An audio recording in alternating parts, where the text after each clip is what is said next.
Son las 7:26 en Contacto Directo. Hoy es nuestra invitada Inés Manzano, candidata a vicepresidente de la República por el movimiento Suma. Buenos días y bienvenida a Contacto Directo.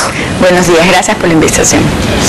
Le quiero recordar que bajo el mecanismo que estamos manejando usted va a tener 2 minutos por cada pregunta, 1 minuto en caso de una repregunta, y le recomiendo que aproveche su tiempo porque cuando empieza a sonar el reloj es señal de que le quedan todavía 15 segundos para poder concluir su idea. Usted es abogada de profesión y por eso le pregunto, ¿cree que realmente está vigente el régimen de derecho en el Ecuador? Bueno, el Estado de Derecho no existe, que es esta separación entre los 3 poderes. Existe un hiperpresidencialismo, que es lo que una parte de la propuesta política del movimiento Suma con Mauricio Rodas, que es quitar quitar en la Constitución, hacer una reforma en la Constitución acerca de la reelección inmediata. Primeramente porque queremos evitar precisamente que el que está en el poder utilice los fondos públicos para poder promocionarse, como lo estamos viendo en este momento. La segunda parte de la propuesta también viene a ser la reforma en cuanto al Consejo Nacional de Participación Ciudadana, que ahorita es una extensión de la función ejecutiva y eso hay que reformarlo. Y ahí viene también la parte legislativa de la presidencia.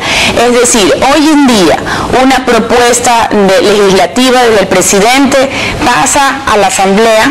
Una vez que está en la Asamblea, pues obviamente necesita el voto entrar por la CAL, y si la CAL lo aprueba, usualmente lo aprueba, llega hasta la Asamblea. Y cuando es al revés, cuando viene de parte de la Asamblea la propuesta legislativa y pasa a la presidencia, ¿qué es lo que ocurre? Lo que ocurre es que necesitan más votos una vez que haya el veto presidencial, y eso no puede ser, porque realmente el legislador también es la Asamblea, no puede necesitar más votos después de un veto presidencial. Entonces, más o menos esas son las bases de la propuesta política para el cambio de un Estado y volver a un Estado de Derecho. Miren, cuando uno infla la función ejecutiva, significa que está desatendiendo lo más importante. En este caso fue el ABRA, ¿no? Que nosotros también tenemos otra propuesta. Estamos en un proceso electoral cuya finalidad política fundamental es legitimar, para eso se dan las elecciones, para legitimar el poder que se ejerce a nombre del pueblo. ¿La aplicación de las reglas electorales que están viendo ustedes cumple con lo que manda la Constitución? A ver, no. Primeramente hay que hablarlo muy claramente, el Consejo Nacional Electoral nos debe a los otros 7 binomios. No solamente aquí está solo Suma, sino los otros 7 binomios. Se supone que no puede haber publicidad de parte del candidato presidente utilizando los fondos públicos. Resulta que él lanza la candidatura con 30 emisoras en vivo, de las cuales 11 son del Estado ecuatoriano, o sea, son de instituciones, digamos, públicas que tiene ahorita el Estado ecuatoriano, 11. O sea, sigue él utilizando todos los medios que no son, obviamente, de acceso para los demás candidatos. Adicionalmente, el Consejo Nacional Electoral debe de prohibir que todas las instituciones del Estado que dependan de la función ejecutiva hagan una sola propaganda. Tenemos inclusive hasta un canal de televisión que lanza una publicidad de 2 minutos promocionando todas las obras de ese gobierno. ¿Eso es justo? No, no es justo. El Sistema Nacional de Justicia, que está compuesto por los juzgados, según el informe final de la Veeduría Internacional de Baltasar Garzón para la reestructuración de la justicia, comprobó favoritismo e irregularidades en la selección por lo menos de 5 jueces de la Corte Nacional. Según la Constitución, ¿cuál es el órgano competente del Estado para corregir esta situación? Y de llegar a la vicepresidencia, ¿qué acciones tomaría también Suma? A ver, nosotros tenemos una propuesta puntual precisamente para que no pase y poder corregir ciertos de los errores que sale en este informe de Baltasar Garzón. Necesitamos escuelas para formar a jueces, escuelas para formar a fiscales, y necesitamos hacerlo ya. ¿Por qué? Porque en este momento tenemos personas que hacen un examen de 500 páginas donde usualmente les pasan por abajo las preguntas, lo que son afines al régimen. Pero adicionalmente, cuando tú tienes 500 preguntas que leerte. Significa que solamente estás memorizando por ese momento. Necesitas estudiar. Esto es una carrera y lo que queremos es solventar que estas personas que estén dentro de la función judicial puedan hacerlo de una manera, o de resolver los casos de una manera solvente. Usted puede creer que no hay nadie, ni un solo juez experto en temas ambientales. Claro, eso es mi especialidad dentro de la rama del derecho, pero no hay nadie. Entonces, cuando uno va con estos casos de daños y perjuicios contra el medio ambiente, lo único que me encuentro es ignorancia total. Y adicionalmente, en la parte de la fiscalía también necesitamos hacer una carrera de especialización para los fiscales. Ya existen en la fiscalía estas especializaciones por delitos, pero la gente que está ahí no está especializada, con muy pocas excepciones. Hay que hacer la carrera judicial y la carrera en la fiscalía. Eso en cuanto a la formación de los jueces y la formación de fiscales también. Ahora, en el caso puntual de lo que ocurrió con quienes están integrando ya la Corte Nacional de Justicia y las irregularidades que se identificaron, yo me pregunto por lo que podría ser un próximo periodo. Es decir, si el problema, según la Constitución, depende de la función fiscalizadora que la Asamblea Nacional tiene sobre el Consejo de la Judicatura, la rectificación de estas irregularidades depende entonces de la mayoría que se llegue a formar en la Asamblea Nacional. Y yo le pregunto, ¿y esto significa que si no cambia la mayoría en la Asamblea todo seguiría igual en cuanto a fiscalización? ¿Qué proponen ustedes? A ver, primero hay que ver la cadena, ¿no? Lo que estamos hablando es este Consejo Nacional de la Judicatura, que es nombrado ¿por quién? Por los de participación ciudadana. ¿Que es nombrado por quién? Por la función ejecutiva. Entonces, lo que estamos proponiendo es, esto se corta aquí. No puede haber injerencia en la función ejecutiva en ninguna de las otras funciones. Este llamado quinto poder resulta que no es ningún quinto poder, sino que es la extensión de la función ejecutiva.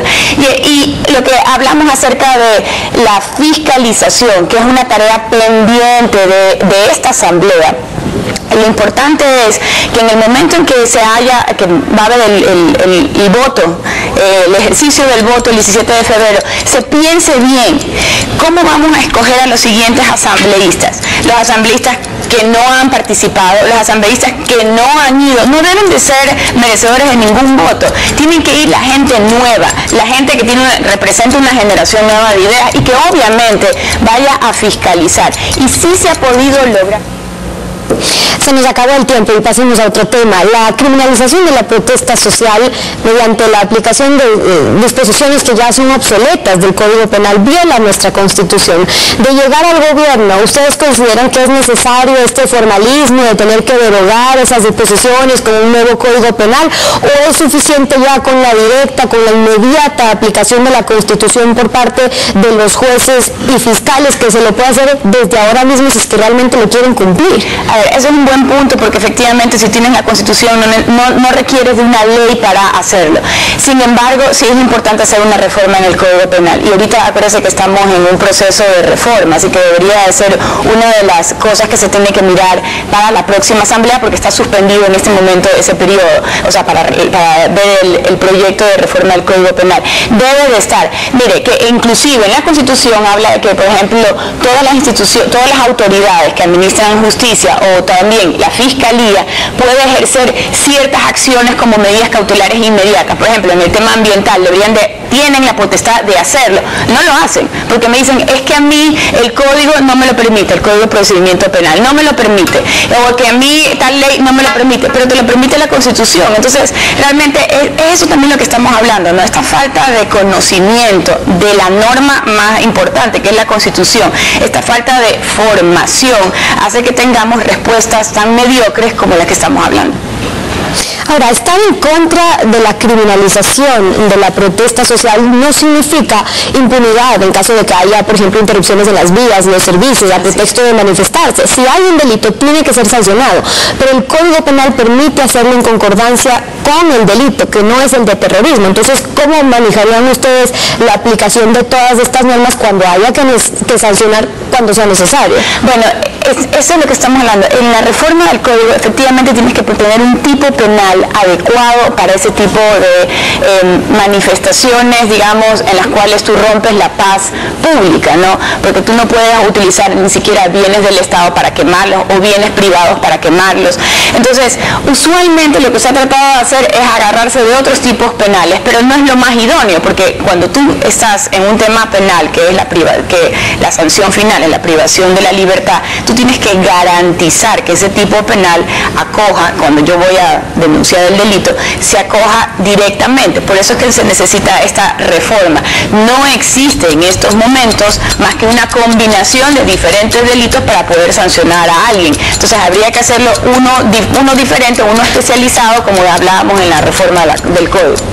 Y esa es alguna de las propuestas que plantean el tema de las reformas legislativas. Ahora, el país debe atender prioritariamente necesidades que son vitales como salud, como educación.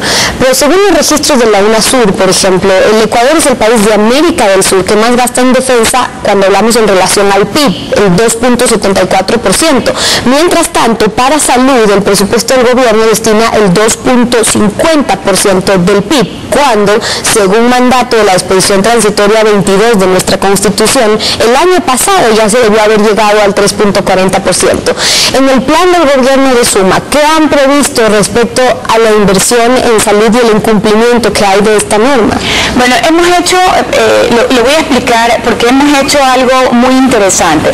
En la parte de salud, por ejemplo, en la parte de discapacidades, que es este programa que tiene el vicepresidente, primero que no creemos que hay que hacer un ministerio para eso, sino que tiene que llevarlo a cargo la vicepresidencia, pero seguramente el gobierno se siente incapaz con el candidato a vicepresidente, porque si no se pierde todo lo que se ha hecho. Pero en tema de salud, por ejemplo, queremos ir a las causas, que es muy importante, y ahí hay una inversión importante que va a aumentar en el presupuesto para llegar a la disposición transitoria de la Constitución, que vamos a las causas de estas discapacidades que provienen de una falta de control e implementación de normas de seguridad industrial y salud ocupacional. Eso es gravísimo.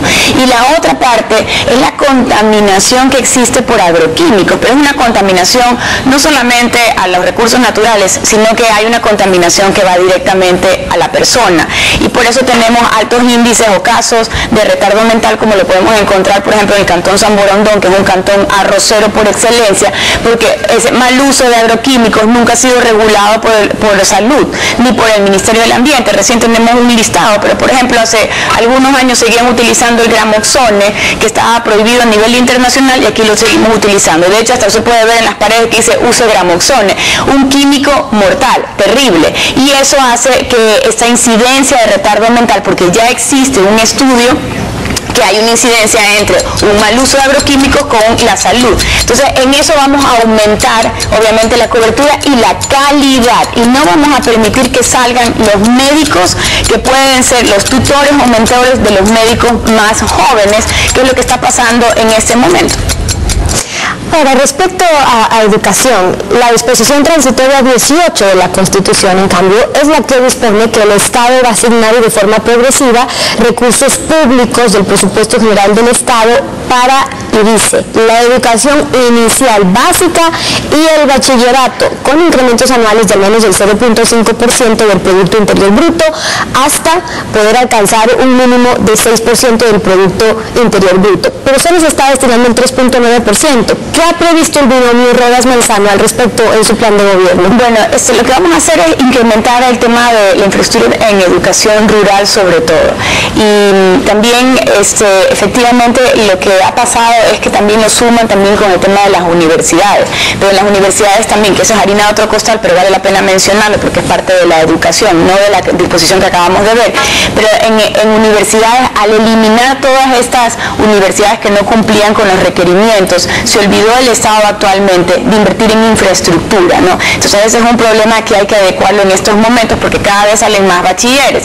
En la parte de educación necesitamos hacer un énfasis en la parte rural. En estos recorridos que hemos tenido es importantísimo ver cómo en ciertas ciudades, mejor dicho, en ciertas poblaciones rurales, tienen que salir a las ciudades más cercanas para llegar a acceder a secundaria. En la primaria existen escuelas primarias pequeñas, pero a secundaria porque sencillamente no existe existen en estas áreas rurales. Entonces hay que hacerlo y de una manera eficiente e inmediata, porque necesitamos también hacer una especie también de especialización dentro del bachillerato. En áreas rurales, por ejemplo, queremos ir hacia la especialización técnica agrícola, para que las personas que salgan de su bachillerato por lo menos tengan esa herramienta y puedan acceder después a una universidad. Acuérdense que las universidades están pidiendo unos exámenes que la gente que sale los estudiantes de las áreas rurales no los pueden cumplir, porque el sistema no es el adecuado para ellos. Entonces llegan y obviamente ¿qué hacen? Pues obviamente terminan no trabajando, o mejor dicho, no llegando a la universidad, y eso es lo que no queremos. Por eso la especialización técnica también en el bachillerato es una de las propuestas de Suma.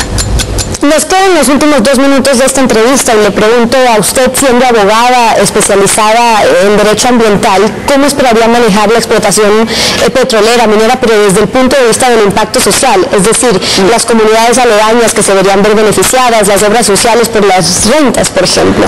A ver, tenemos ahí varias cosas, que pena que sean 2 minutos, pero que ahí el tema es, nosotros queremos pasar a un modelo no extractivista, pero para hacerlo necesitamos utilizar los fondos que provienen de esta explotación minera y petrolera de una mejor manera e ir encaminando hacia una matriz energética diferente, hacia una matriz productiva diferente. Respecto al tema minero, que voy a hacer más énfasis, queremos una minería responsable y adicionalmente no queremos 2 cosas en esta minería. Una, que no haya participación ciudadana exhaustiva, porque son los casos en los cuales gana por ejemplo, el pueblo Sarayaco en contra del Estado ecuatoriano, y existe otro caso como el de Cotacachi que hubo, en el que no hubo la participación ciudadana adecuada, y el Estado ecuatoriano a quien debe defender son a estos ciudadanos que por falta de conocimiento no se enteran que puede ser o beneficioso o no, dependiendo del lugar en que esté.